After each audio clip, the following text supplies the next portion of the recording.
there, I'm Elaine, Heart Healthy Cooking Lady. Today I'm going to show you how to make Caroline's granola, which is a very healthy one. I call this Caroline's granola because that was the name of my boss when I was working at the library. When I was recovering from surgery, she came to visit and brought a little bit of this homemade granola, and it is so delicious. It was really very good.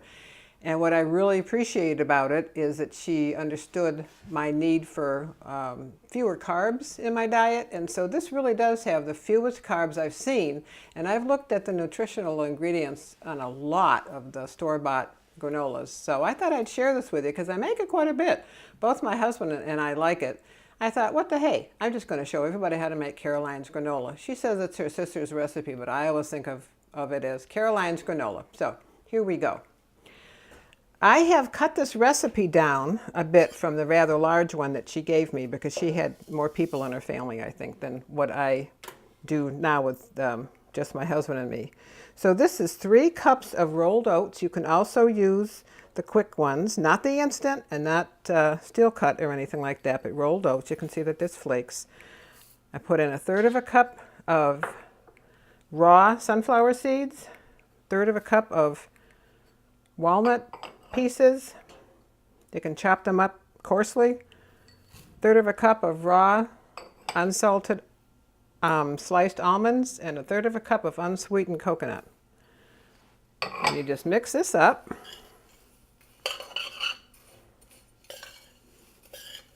And then you pour in a dressing that you make using 1/3 cup honey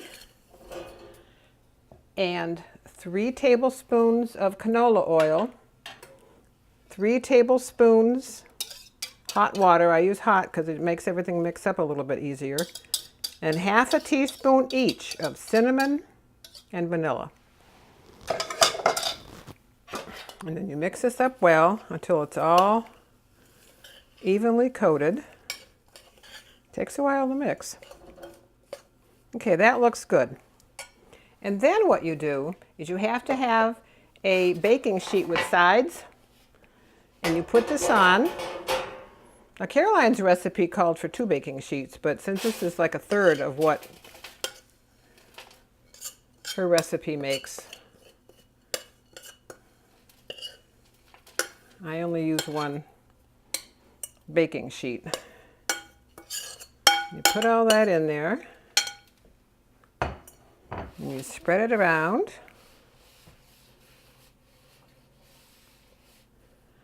And you pop it into an oven that has been preheated to 275 to 300 degrees. You don't want to cook it really fast in a hot oven, it'll scorch. So there you go, that looks pretty good. I'm going to put this in the oven.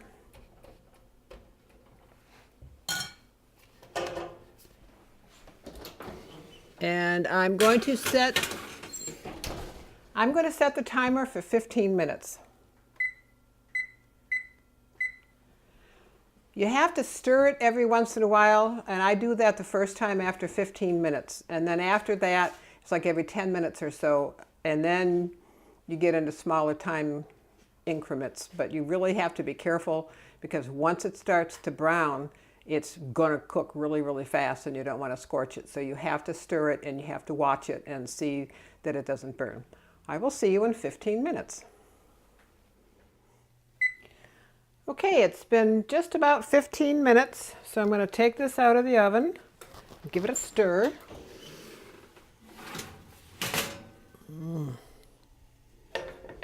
That is delicious.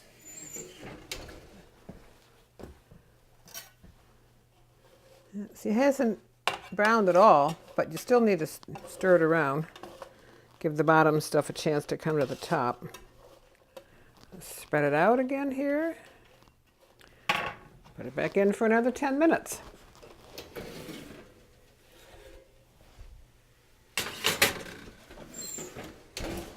See you in 10.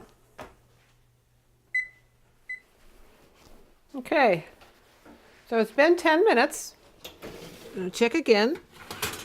And as usual, you'll be able to see that it has started to brown a little bit.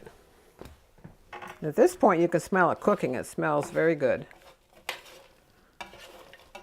Yep. See, the almonds are getting a little brown. The flakes are getting a little brown. We still need to cook it up a little bit longer. Depending on how long or on how crunchy you want it, you can leave it in shorter or longer, but I think another 10 minutes or so is going to be good for this.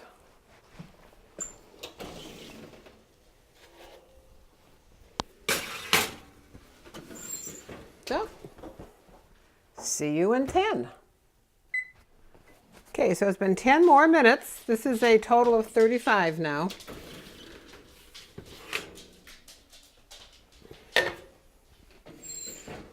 It's almost done. But this is why you have to really start watching it, looking at it often towards the end, because it will cook up really fast. It'll scorch easily. So let's give this a turn. But you can see, looking at some of these, that it is getting, it's getting there. Some of it is already brown. You might want to take it out at this point if you don't want it a little crunchier. But I do, so I'm going to put it in for another 5 minutes.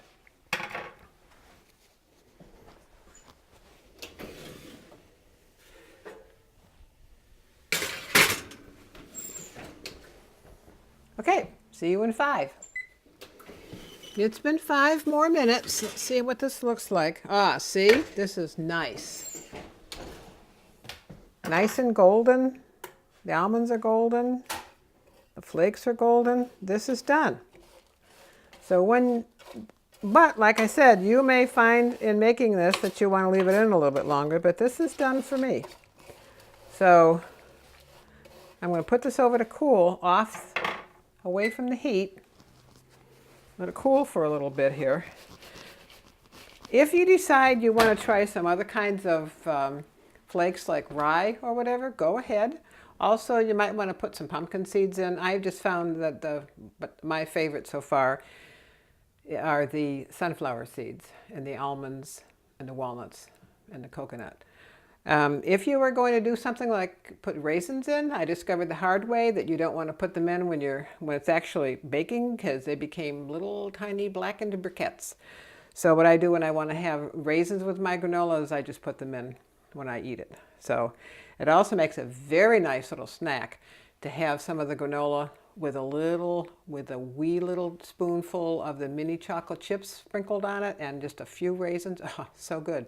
And that kind of takes care of that chocolatey craving that I get once in a while. What's really nice about this is that, like I said, the carb count is really low. It's only 31 grams of carb and a half a cup. That's a big serving. If you have less, then of course you're going to be eating fewer carbs. 285 calories, 17 grams of fat, and 6 grams of protein. And there are 5 grams of fiber in this. It also tastes really good, sprinkled on some low-fat yogurt. It's very, very good. It's too hot to really taste some of it now and go yum yum, but please believe me, it is delicious. I've made this lots and lots of times. It's my very favorite granola recipe. Thanks, Caroline. Anyway, until later, and if you like this video, please like this video and subscribe to my YouTube channel, Healthy Cooking Elaine. Until later, here's to healthy cooking.